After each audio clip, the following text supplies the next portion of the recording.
200 gram அளவில் சாம்பார் பொடி எப்படி பண்ணுறது அப்படின்ற வீடியோ தான் இது. என்னென்னா கொஞ்சம் முன்ன பின்ன ஆகும், அவ்வளோதான். மற்றபடி அளவுலாம் கரெக்டாக இருக்கும். இதுக்கு தேவையான பொருட்கள் பாருங்கள். கடலைப்பருப்பு வந்து 1 டீஸ்பூன் எடுத்துருக்கிறேன். அதே அளவு உளுந்தம்பருப்பு, துவரம்பருப்பு, இந்த 3 பருப்புகளையும் ஒரே அளவாக எடுத்துக்கணும். அதாவது 1 டீஸ்பூன் எடுத்துக்கணும். இப்போ வந்து 1 டேபிள் ஸ்பூன், டீஸ்பூன் அளவு வேறு, டேபிள் ஸ்பூன் அளவு வேறு. 2 டேபிள் ஸ்பூன் வந்து மல்லி விதை எடுத்துக்கணும். நல்லா நாட்டு மல்லியாக இருந்தால் நல்லாயிருக்கும். ஜீரகம் வந்து 1 டேபிள் ஸ்பூன் எடுத்துக்கணும். அரிசி வந்து 1 டீஸ்பூன். இது நம்ம நார்மலாக சாப்பாட்டுக்கு யூஸ் பண்ணுற அந்த அரிசி கூட எடுத்துக்கலாம்.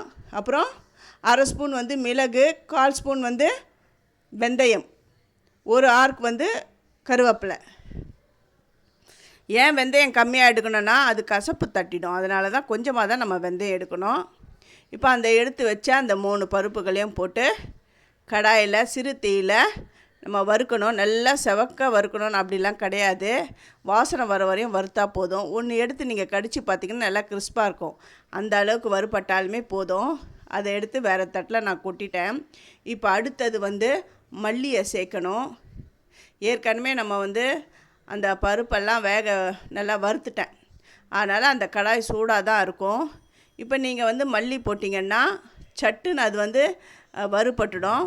இதையும் நான் வந்து எடுத்து கொட்டி ஆற விடுறேன். அடுத்தது சீரகம், இது கூடவே வெந்தயமும் சேர்த்து வறுக்கணும். ஃபஸ்ட்டு என்னுடைய வீடியோ பார்க்குறவங்க சப்ஸ்கிரைப் பண்ணலைன்னா சப்ஸ்கிரைப் பண்ணுங்கள். ஆல் அண்ட் ஆஃப்டர் தொடுங்க. அப்போ தான் நான் போகிற ஒரு வீடியோவுடைய நோட்டிஃபிகேஷனும் உங்களுக்கு காட்டும். உங்களுக்கும் யூஸ்ஃபுல்லாக இருக்கும்.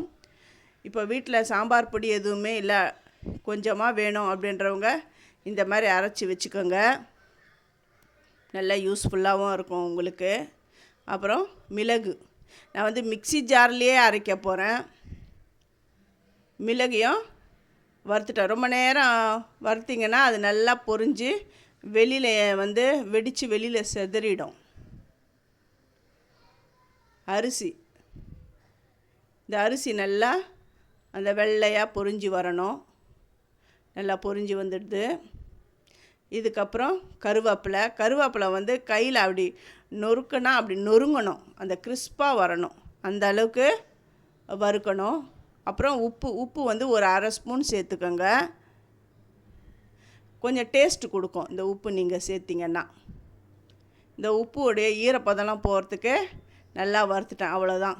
இப்போது இந்த காஞ்ச மிளகா 10 நீட்டு மிளகா, 5 வந்து காஷ்மீரி மிளகா எடுத்திருக்கேன். இந்த காஷ்மீரி மிளகாய் காரம் இருக்காது, கலர் கொடுக்கும். இந்த மிளகாயெல்லாம் வந்து நல்லா வெயிலில் காய வச்சு எடுத்துகிட்டு வந்தது தான் இது. அதனால் இது வறுக்கணுன்னு அவசியம் கிடையாது.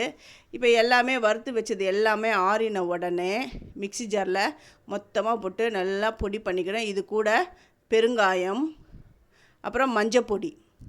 இந்த பெருங்காயம் வந்து பால் பெருங்காயம்.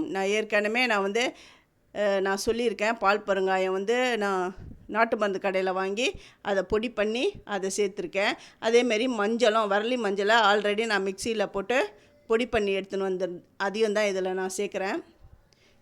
இப்போ வந்து இந்த சாம்பாருக்கு ஒரு 1.5 ஸ்பூன் நான் அரைச்சி வச்சுருக்கிற அந்த சாம்பார் பொடி தான் நான் இதில் சேர்க்குறேன். சாம்பார் அட்டகாசமாக இருக்கும். நீங்கள் வீட்லேயே நல்லா ஃப்ரெஷ்ஷாக அரைச்சி நீங்கள் இந்த சாம்பார் பண்ணி பாருங்களேன், சான்ஸே இல்லை. இந்த ரெசிபியை நீங்கள் உங்கள் வீட்டில் செஞ்சு பார்த்துட்டு எப்படி வந்ததுன்னு எனக்கு கமெண்ட் பண்ணுங்கள். உங்களுக்கு பிடிச்சிருந்தா உங்கள் ஃப்ரெண்ட்ஸுக்கும் நீங்கள் ஷேர் பண்ணுங்கள், லைக் பண்ணுங்கள், ஹைப் கொடுங்க. தேங்க்யூ.